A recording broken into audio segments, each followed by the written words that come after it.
তার বৈধভাবে উপার্জন যদি না হয়, ওই সম্পদ নিয়ে তার রক্তের সম্পর্করা তারা মারামারি কাটাকাটি শুরু আরম্ভ করে দেয়। সেখান থেকে আসতেই কি করে, অনেক ক্ষেত্রে দেখা গেছে ওই যে ফেসবুক সম্পর্ক না, ইউটিউবে দেখলাম দুই ভাই এক বোন, দুই ভাই এক বাপের এক মেয়ে দুই ছেলে। এখন বাপ থাকতে সম্পদগুলা কি করছে, মেয়েরে না দিয়া পুরা সম্পদটা কারা দিয়ে দিছে, দুই ছেলেরে দিয়ে দিছে। আচ্ছা মেয়েরা পাওয়া দরকার আছে কিনা, কথা বলেন, মেয়েদের পাওয়া আছে কিনা? আহা, ওই মেয়েরে না দিয়া এই দুই ছেলেরই সম্পদ বন্টন করে দিয়ে দিছে। আল্লাহ পাকের এমন হুকুম, ওই মেয়েটাও কি করছে, মারা গেছে, মেয়েটাও কি করছে, মারা গেছে। এখন ওই মেয়ের মেয়ে একটা, ওই মৃত ব্যক্তির নাতনি, মেয়ে দিকে নাতনি একটা। এখন লাস্ট মনে করেন ধোয়া টোয়া জানাজা দিয়া শেষ করছে। এখন কাঁধে নিয়ে কি করবো, কবরস্থানের দিকে রওনা দিবে। এখন তাকে ওই নাতনি বুকরা করে হেজাব লাগাইয়া কি করছে, লাশের কাছে এসে হাজির হয়েছে। এলাকাবাসী, সমাজবাসী, আপনাদের কাছে আমার একটা কি দাবি, সাওয়া পাওয়া। এখন তো ওনার কাছে চাইলে লাভ হবে না। আমি বললাম আমার মায়ের নাম অমুক, যারা লাশের মালিক ওনারা আমার মামা, ওনারা আমার কি মামা, অতএব আমার নানা ওনার সম্পদ সুষ্ঠুভাবে বন্টন করে যায় নাই, আমি তার হকদার, আমি হক না পাওয়া পর্যন্ত লাশটাকে কাঁধে তুলতে দিব না। এটা কি ইজ্জতের ব্যাপার, সম্মানের ব্যাপার হইছে না সম্মান পূর্ণ হচ্ছে, কথা বলেন? দুনিয়াতেই যদি এমন লাঞ্ছনার কবরে ঢোকার পথে, দুনিয়াতে যদি এমন অসম্মান তার কবরে ঢোকার পথে, তাহলে কবরের ভিতরে তার অবস্থাটা কেমন হবে একটু বিবেচনা করে দেখবেন। আমার ভাইরা বাবারা, যেই সম্পদ আপনার থাকুক না কেন, ছেলে মেয়ে যারা আছে, কোরআনে কারীমের ভিতরে রাসূল করিম সাল্লাল্লাহু আলাইহি ওয়াসাল্লাম হাদিসের মধ্যে যেভাবে বন্টন নীতি আল্লাহ এবং আল্লাহর রাসূল বলে দিয়েছেন, সেভাবে বন্টন করার চেষ্টা করবেন। বন্টন করেই যাবে, বন্টন করেই কি করবেন, যার যতটুকু যে যা পাওনা সেইভাবেই কি করবেন, বন্টন করে যাবেন। না হয় আল্লাহর আদালতে আপনি আমি অবশ্যই কি করব, ধরা পড়ে যাব, অবশ্যই ধরা পড়ে যাব। এই বন্টন যদি সুষ্ঠুভাবে না করেন, তখন কি আমরা কি, কথা বলেন না, বলবো কি বলবো না, কথা বলেন না। আমারই মাধ্যমে ছেলে দুনিয়াতে আসছে, আমারই মাধ্যমে মেয়ে দুনিয়াতে আসছে, যতটুকু মেয়েকে আপনি দিয়ে যাবেন, মেয়ে যেন আপনার প্রতি সন্তুষ্ট থাকে। না হয় এর জন্য আল্লাহ পাকের দরবারে আপনি জবাবদিহি করতে হবে। কি করতে হবে, জবাবদিহি অবশ্যই করতে হবে। রুবাই হাদিস শরীফের ভিতরে রাসূল করিম সাল্লাল্লাহু আলাইহি ওয়াসাল্লাম বলেন, যখন বান্দাকে কবরস্থ করা হয়, কবরস্থ করে মাটি চাপা দিয়ে যারা লোকজন উপরে থাকেন তারা যখন চলে আসার জন্য কদম বাড়ায়, তাদের কদমের পায়ের শব্দ কবরবাসী শুনতে পায়। এমন তো অবস্থায় দুইজন ফেরেশতা কবরে প্রবেশ করে ওই ব্যক্তিকে বসায় ফেলেন। কি করেন, বসায় প্রশ্ন করে একটা, উনি ওই ব্যক্তি সম্পর্কে তোমার কি ধারণা? কোন হাদিসে বলা হয়েছে ওনাকে চিনোনি, ওনাকে কি করনি, চিনোনি। ওই কবরবাসী যদি মুমিন হয়, তাহলে সে বলবে তিনি আমার প্রাণের রাসূল আল্লাহর হাবিব মুহাম্মদুর রাসূলুল্লাহ সাল্লাল্লাহু আলাইহি ওয়াসাল্লাম, রাসূলের পরিচয় দিয়ে দিবে। ফেরেশতারা তখন কিতাবে আসছে, তখন বলবে ফেরেশতারা, ও আল্লাহর বান্দা, বান্দি তুমি দেখো, এই যে দেখো, তাকে বেহেশত দেখাবেন, তাকে দুজক দেখাবেন। দুজক দেখিয়ে ফেরেশতারা বলবেন, ও আল্লাহর বান্দা, বান্দি এই দেখো দুজক তোমার জন্য প্রস্তুত করা হয়েছে। কিন্তু রাসূলুল্লাহ সাল্লাল্লাহু আলাইহি ওয়াসাল্লাম সাক্ষ্য সঠিকভাবে দেওয়ার কারণে সেটা তোমার কি হয়েছে, বন্ধ হয়ে গিয়েছে। এই যে বেহেশত আল্লাহ পাক রব্বুল আলামিন তোমার জন্য অবধারিত করে দিয়েছে। রাসূলের আদর্শ জীবনে বাস্তবায়িত যদি না করেন, তাহলে কি সেখানে এই মুখস্থ করার কি, কথা বলেন, এই মুখস্থ করার দ্বারা সেখানে কি আমরা বাঁচতে পারবো, কথা বলেন না, কোনো অবস্থাতেই নয়। সেখানে বাঁচার কোনো প্রকার কি, এই মুখস্থ করার ভিতর দিয়ে বাঁচার কোনো কি নাই, পথ নাই। যদি আল্লাহর বান্দা গুনাহগার নাফরমান হয়, তাকে তাকে যখন রাসূল সাল্লাল্লাহু আলাইহি ওয়াসাল্লাম সম্পর্কে জিজ্ঞাসা করবেন, ওই ব্যক্তি নাফরমান ব্যক্তি বলবে, মানুষে যা বলতো আমি তা ধারণা করি, আমি লাদ্রি আমি কিছুই জানি না। রাসূলের পরিচয় যদি ওই কবরবাসী ঠিকমতো দিতে না পারে, তাহলে ফেরেশতারা বলবেন তুমি কি করো? আযাব সহ্য করার জন্য প্রস্তুত হও। লোহার হাতুড়ি দিয়ে ওই ব্যক্তিকে তখন থেকে কি হবে? পিটা আরম্ভ করে দিবে। নাউযুবিল্লাহি কি মিন যালিক।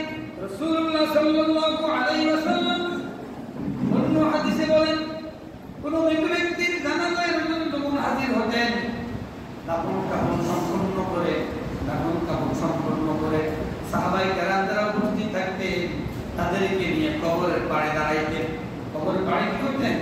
রাসূলুল্লাহ সাল্লাল্লাহু আলাইহি ওয়াসাল্লাম দাঁড়িয়ে ওই ব্যক্তিদেরকে বলতেন, সাহাবাদেরকে বলতেন, তোমরা তোমাদের ভাইয়ের জন্য আল্লাহ পাক রব্বুল আলামিনের দরবারে মাগফিরাতের দোয়া করো।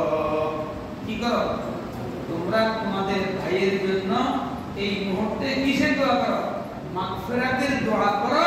এবং ওই মৃত ব্যক্তি কবরবাসী যেন ঈমানের উপর দৃঢ় থাকতে পারে, মজবুত থাকতে পারে, সেই জন্য আল্লাহ পাকের দরবারে দোয়া করো। কে বলছেন? মুহাম্মদুর রাসূলুল্লাহ সাল্লাল্লাহু আলাইহি ওয়াসাল্লাম। এক নম্বর, আল্লাহ পাকের দরবারে মাগফিরাতের দোয়া করো। আল্লাহ পাক যেন জীবনে সকল গুনাহগুলো কি করে? মাফ করে দেয়। আরেকটা হলো তিনি যেন ঈমানের উপর সুদৃঢ় থাকতে পারে। এখন তো তাকে কি করা হবে? প্রশ্ন। তাহলে দোয়া করা দরকার আছে কিনা? কথা বলেন। যখন আপনি কবরস্থানে যাবেন কোন ব্যক্তির জানাজায়, তখন এই জানাজাতে যাওয়া 2 কিরাত সওয়াব। কয় কিরাত বলেন? 2 কিরাত। 2 কিরাত মানে হলো কি?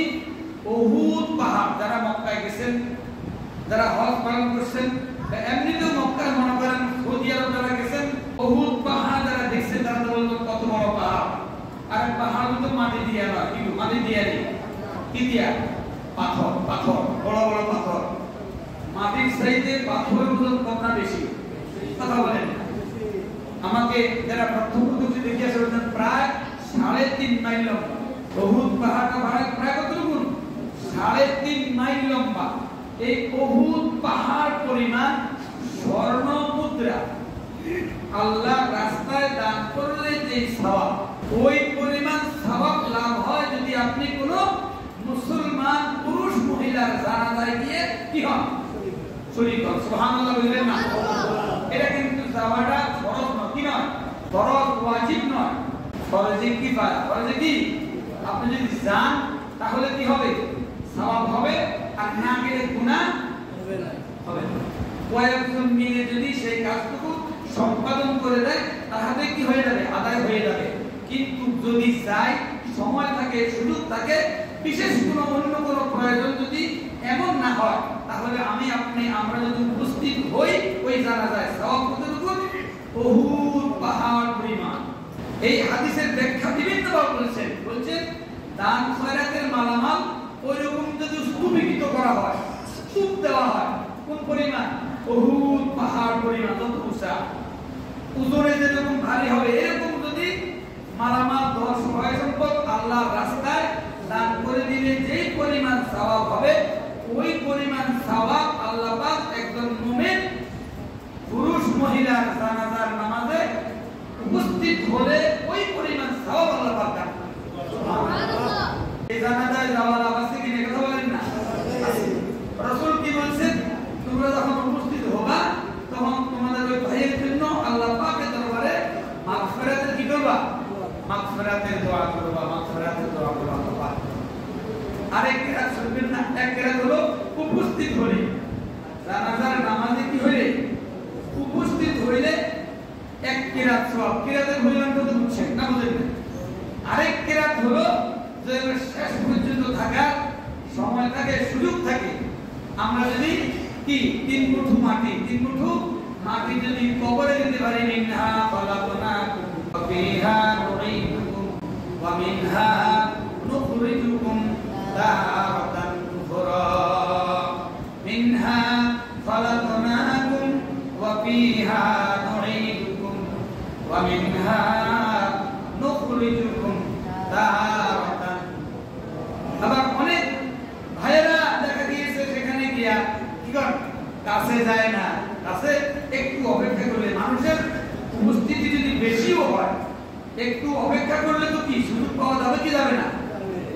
কিন্তু দেখা গেছে একটু সময় সেখানে দিতে চায় না, দূর থেকে মাটি নিয়ে কি করে কথা বলে, কি করে দেখছেন না এরকম হয়, হয় কি হয় না কথা বলেন। তার প্রত্যেকটা কাজের তো কি আছে, আদব আছে কি না কথা বলেন। আপনি কি করতেছেন একটু কি ভাবছি আমরা কোনদিন করতেছিটা কি? আমি মাটি দিব, মাটি দেওয়ার দ্বারা আমার তো উপকার হবে কি হবে না কথা বলেন। একেরা তুই আগে বলছি, আবার এই কবরবাসীর পক্ষে এই মাটি কি করবো কথা বলেন, সাক্ষী দিবে। সুবহানাল্লাহ। মাটি দেওয়ার আদবটা যদি আমি আপনি আমরা সুন্দর করে যদি পালন করতে পারি, এই মাটি দেওয়ার দ্বারা আমার উপকার হলো, সওয়াবের অধিকারী আমিও হলাম, আর ওই কবরবাসীর জন্য ওই মাটি সাক্ষী দিবে। বলেন সুবহানাল্লাহ। তাহলে দুই দিক দিয়ে উপকৃত হলো, তিনি আল্লাহর দরবারে চলে গেছেন, তিনি উপকার লাভ করলেন, আমি এই জানাজায় উপস্থিত হলাম, আমার উপকার লাভ হলো। এই যে মাটি দিবে, মাটি দেওয়ার পরে একটু দোয়া করে আসলেন। রাসূল বলছে দোয়া করো তোমার ভাইয়ের জন্য, তিনি যেন ঈমানের উপর দৃঢ় থাকতে পারেন, কারণ এই আযাব থেকে ফেরেশতাদেরকে দেখে যদি বেহুশ হয়ে যায়, উত্তরটা যদি সঠিকভাবে দিতে না পারে, তাহলে সেখান থেকেই তার আযাব শুরু হয়ে যাবে। আযাব কি হয়ে যাবে? আযাব শুরু হয়ে যাবে।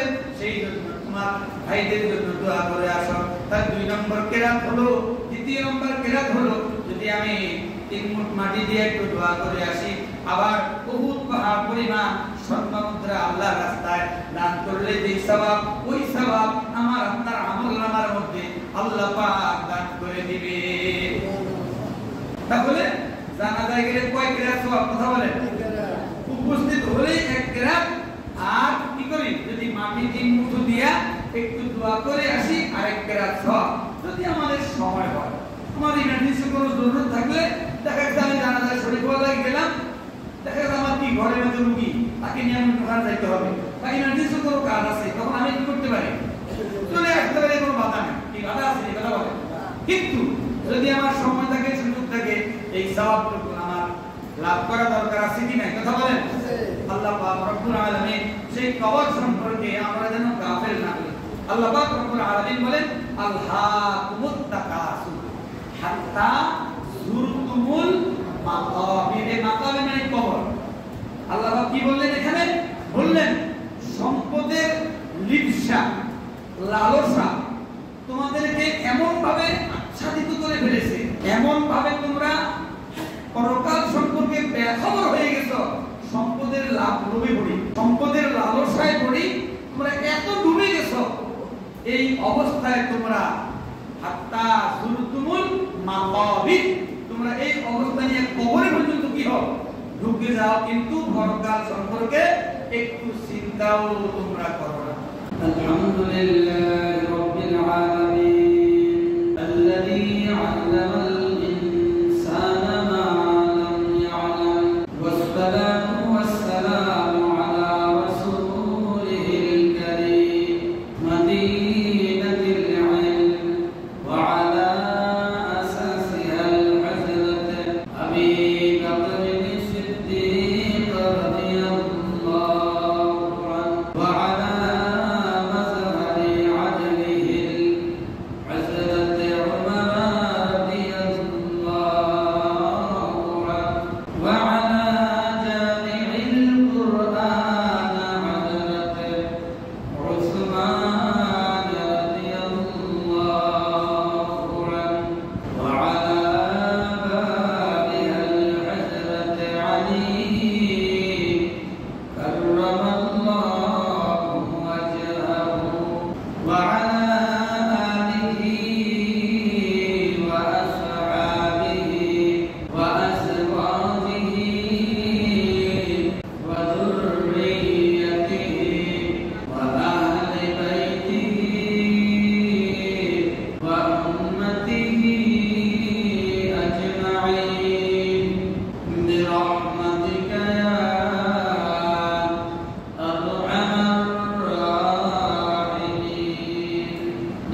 ألهاكم التكاثر حتى زرتم المقابر كلا سوف تعلمون ثم كلا سوف تعلمون كلا لو تعلمون علم اليقين لترون الجحيم ثم لترونها عين اليقين ثم لتسألن يومئذ عن النعيم إن الله وملائكته يصلون على النبي يا أيها الذين آمنوا صلوا عليه وسلموا تسليما اللهم صل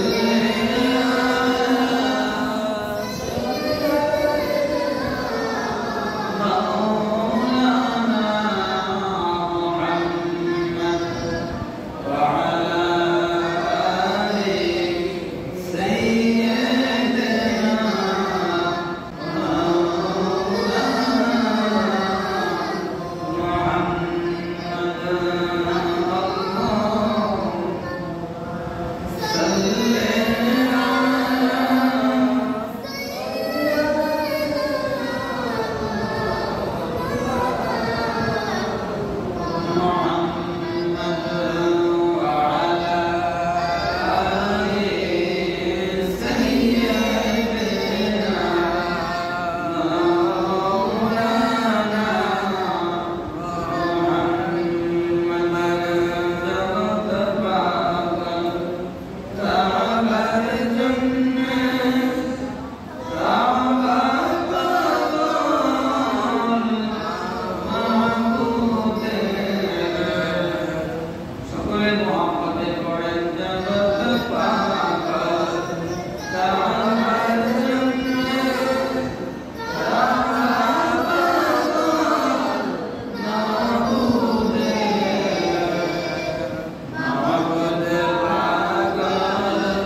মৌসুমটা হলো হজ মৌসুমের সময়। সারা পৃথিবী থেকে আল্লাহ পাক যাদেরকে হজ পালনের জন্য কবুল করেছেন, তারা যেন হজের আনুষঙ্গিকতা ব্রত পালনে যত কাজকর্মগুলো আছে, প্রত্যেক হাজী সাহেবানা আল্লাহর বান্দা বান্দীদের সকলের হজকে যেন হজ্জে মাবরুর হিসেবে আল্লাহ পাক যেন কবুল করেন।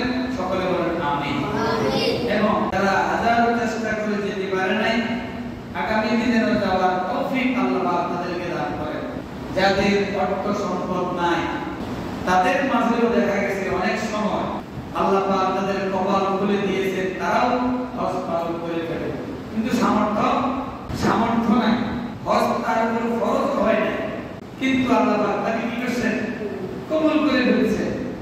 ওইরকম আল্লাহ পাক যেন সবার জন্য, সকল মুমিন মুমিনাতের জন্য যেন আল্লাহ পাক এই হজ পালন করার তৌফিক দেন। সকলে বলেন আমিন। সম্মানিত হাজিরিন, আমরা একটু আলোচনা করব আজকে। আমাদের জুমআর আলোচ্য বিষয় হলো কবর সংক্রান্ত বিষয়ে আলোচনা। কোন বিষয় বলেন? কবর।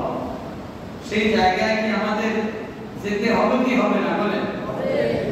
ইচ্ছা অনিচ্ছায়, ইচ্ছায় হলেও যেতে হবে, আর ইচ্ছা না থাকলেও কথা বলে আমাদেরকে সেই অবস্থানে যেতে হবে।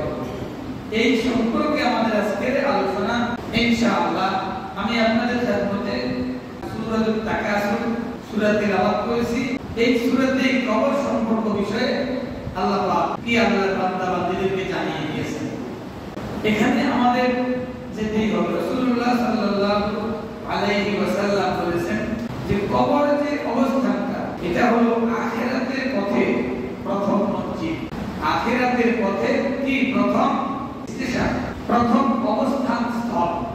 রাসূলুল্লাহ সাল্লাল্লাহু আলাইহি ওয়াসাল্লামের সাহাবী আবার অন্য দিক দিয়ে হলো জামাতাও, দুটি নূরের অধিকারী বলা হয়েছে, জিন নূরাইন। হাদিসের ভাষায় বলা হয়েছে কি? জিন নূরাইন, দুটি নূরের অধিকারী। হযরত সাইয়েদনা উসমান গনি রাদিয়াল্লাহু তাআলা আনহু পরস্পর পরপর রাসূল কারীম সাল্লাল্লাহু আলাইহি ওয়াসাল্লামের দুইজন মেয়েকে কি করেছেন? বিবাহ করেছেন। প্রথমজন ইন্তেকালের পরে দ্বিতীয়জন উম্মে কুলসুমকে তিনি বিবাহ করেছেন। এই জন্য হাদিসের ভাষা ওনাকে জিন নূরাইন বলা হয়। সুবহানাল্লাহ। এবং তিনি ছিলেন আশারায়ে মুবাশশারার একজন, যেই দর্শনের জন্য রাসূল সাল্লাল্লাহু আলাইহি ওয়াসাল্লামের মাধ্যমে আল্লাহ পাকের পক্ষ থেকে বেহেশতের সার্টিফিকেট আল্লাহ পাকের পক্ষ থেকে দেওয়া হয়েছে। যে 10 জন সাহাবীদের জন্য, এই 10 জন সাহাবীদের মধ্যে তিনি একজন। তিনি একজন কে? সাইয়েদনা উসমান গনি রাদিয়াল্লাহু তাআলা। তাহলে বেহেশতের সুসংবাদ প্রাপ্ত, দুনিয়াতে থাকার জন্য ইহা ছাড়াও আমাদেরকে বলা হয়েছে রাদিয়াল্লাহু আনহু ওয়া রাদু আনহু। কোরআনে কারীম আল্লাহ পাক বলেছেন তারা আল্লাহ পাকের প্রতি সন্তুষ্ট, আল্লাহ পাকও তাদের উপর সন্তুষ্ট। সুবহানাল্লাহ। তাহলে এমনি তো তারা বেহেশতি, তারা কি বেহেশতি। আবার 10 জনের মধ্যে একজন, 10 জনের মধ্যে আবার কি স্পেশাল 10 জন। এই 10 জনের মধ্যে তিনি আছেন কি নাই? আছেন। 3 নম্বরে তিনি। এরপরে এই 10 জনের ভিতরেও সকল সাহাবীদের ভিতরেও আবার কি আছে? শ্রেণী আছে। সাইয়েদনা আবু বকর রাদিয়াল্লাহু তাআলা আনহু এর মধ্যে কি প্রথম, দ্বিতীয় সাইয়েদনা ওমর ফারুক রাদিয়াল্লাহু তাআলা, তৃতীয় সাইয়েদনা উসমান গনি রাদিয়াল্লাহু তাআলা। তাহলে বেহেশতের সুসংবাদ প্রাপ্ত রাসূলের জলিল কদর সাহাবী, ওনাদের কবর ব্যাপারে চিন্তা করার দরকার আছে না? এবং সকল সাহাবাই আল্লাহর মহব্বতের কি বান্দা, তারা সকলেই আল্লাহর ওলি, আল্লাহর দোস্ত, আল্লাহর কি বন্ধু। আল্লাহ পাক বলেছেন লা খাউফুন আলাইহিম ওয়া লা হুম ইয়াহজানুন। আল্লাহর দোস্ত যারা হবে, আল্লাহর বন্ধু যারা হবে, তাদের কোনো ভয় নাই, কোনো চিন্তাও নাই। এত অভয় বাণী, এত খুশখবরি সুসংবাদ পাওয়ার পরেও সাইয়েদনা উসমান গনি রাদিয়াল্লাহু তাআলা আনহু যখন যে কোনো কবরের পাশে দিয়ে যখন হাঁটতেন যাইতেন, তিনি সেখানে দাঁড়িয়ে যাইতেন। কবর সামনে গেলেও কি করতেন? তিনি দাঁড়িয়ে যাইতেন। দাঁড়িয়ে সেখানে কবর জিয়ারত করতেন এবং আল্লাহ পাকের দরবারে অঝরে কাঁদতেন। সাথী বন্ধুরা ওনার কান্নার অবস্থা দেখে ওনাকে জিজ্ঞেস করতেন, ভাই আপনি তো বেহেশত দুজক থেকে মুক্তির জন্য, বেহেশত কামনার জন্য আপনি এমন ভাবে কাঁদেন না, এত কান্নাকাটি করেন না যে কান্নাকাটি আপনি কবর সামনে পেলে করে।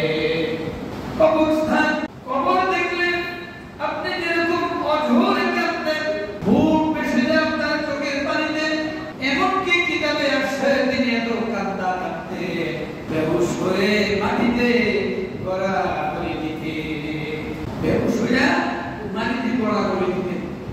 আল্লাহর বান্দারা দূর দূরান্ত থেকে যারা মাইকের আওয়াজ শুনতেছেন, আল্লাহর মহব্বতের বান্দিরা, আমরা তো কবরস্থানের পাশ দিয়ে হাঁটি নাকি হাঁটি? আমাদের মুখ দিয়া অন্য কিছু পড়া থাক দূরের কথা, আসসালামু আলাইকুম ইয়া আহলাল কুবুর, এই বাক্যটুকু বাহির হয় না।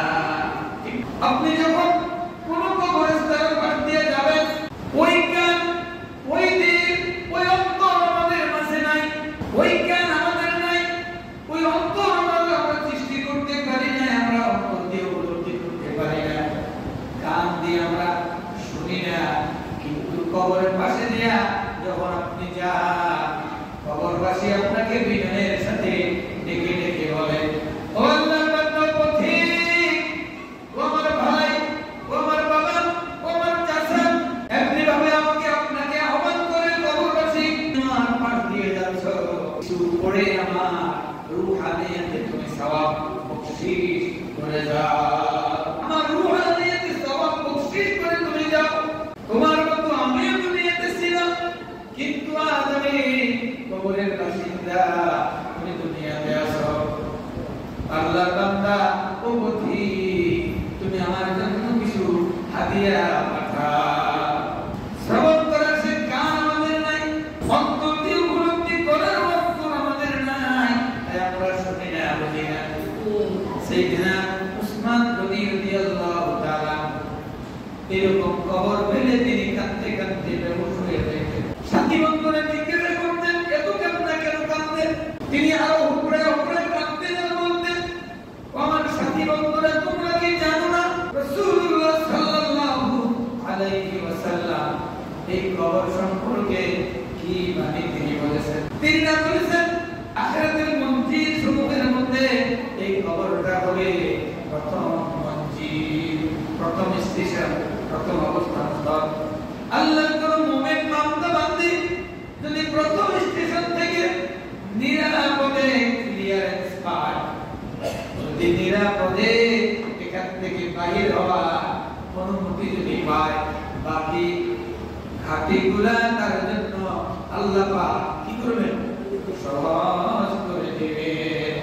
সুবহানাল্লাহ। এই স্টেশন থেকে যদি কি করতে পারে? নিরাপদে বের হতে পারে। এই গেট দিয়ে যদি তার কোনো প্রকার ঘর পাকাও যদি না হয়, তাহলে আল্লাহ ওই মুমিন বান্দা বান্দি বাকি ধাপগুলো, বাকি স্টেশনগুলো, বাকি অবস্থানগুলো, বাকি মসজিদগুলো তার জন্য আল্লাহ পাক কি করবেন? সহজ করে দিবেন। আমার ভাইরা, অথচ বেহেশতের সার্টিফিকেট প্রাপ্ত আমার ভাইরা, আমি তো বলতে পারি না, আমার জানা নাই এই কবর আমার সাথে কিরকম ব্যবহার করবে, না জানি আমি কবর প্রথম মন্দিরের স্টেশনে আমি উসমান ধরা পড়ে যাই, আমি ধরা পড়ে যাই এই মন্দিরে, এই অবস্থানে যদি আমি ধরা পড়ে যাই, আমার তো বাঁচার আর কোনো উপায় না।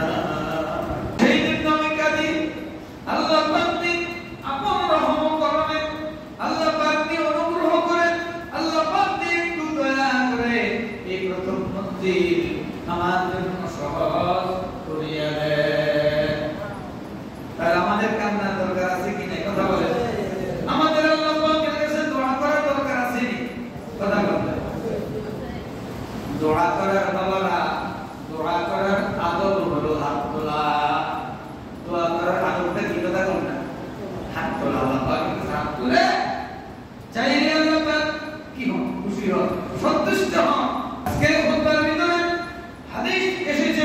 যখন মানুষকে মৃত্যুর পরে তার জানাজা শেষ করে ওই বান্দাকে যখন কবরস্থ রাখা হয়, কবর রাখা হয়, মাটি চাপা দিয়ে মাটি দেওয়ার কাজ সমাধান করে যারা উপরে থাকে তারা যখন ফিরার পথে পিঠে খান, ওই তাদের পায়ের আওয়াজের শব্দ কবরবাসী শুনতে পায়।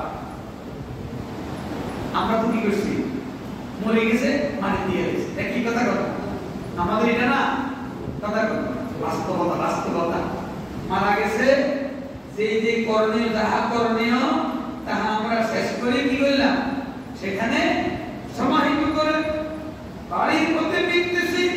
এর আগে একটু বলি, এরকম ভাবে জানাজা দিয়ে কোন লাশ কোন ব্যক্তিকে যখন আমরা কবরস্থ করার জন্য কবরস্থানে দিকে নিয়ে যাই, তখন সেখানে যাইতে তিনটি জিনিস ওই লাশের সাথে সাথে চলতে থাকে। এর মধ্যে এক নম্বর হলো এই মনোবল মৃত ব্যক্তির আত্মীয় স্বজন আপনজন প্রতিবেশীরা সাথে কি করে চলেন।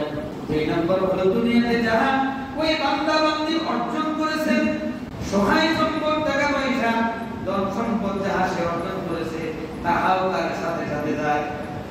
আর একটা নেক আমল হিসেবে, পথ আমল হিসেবে যাহা সে করেছে তাহাও তার সাথে হয়ে চলতে থাকে। খবর পর্যন্ত গিয়ে ওই মৃত ব্যক্তির সাথে একটা জিনিস চলে যায়, নেক আমল আর বদ আমল তার সাথে হয়ে কবরে ঢুকে যায়। আর সহায় সম্পদ, আপনজন, প্রতিবেশী যারা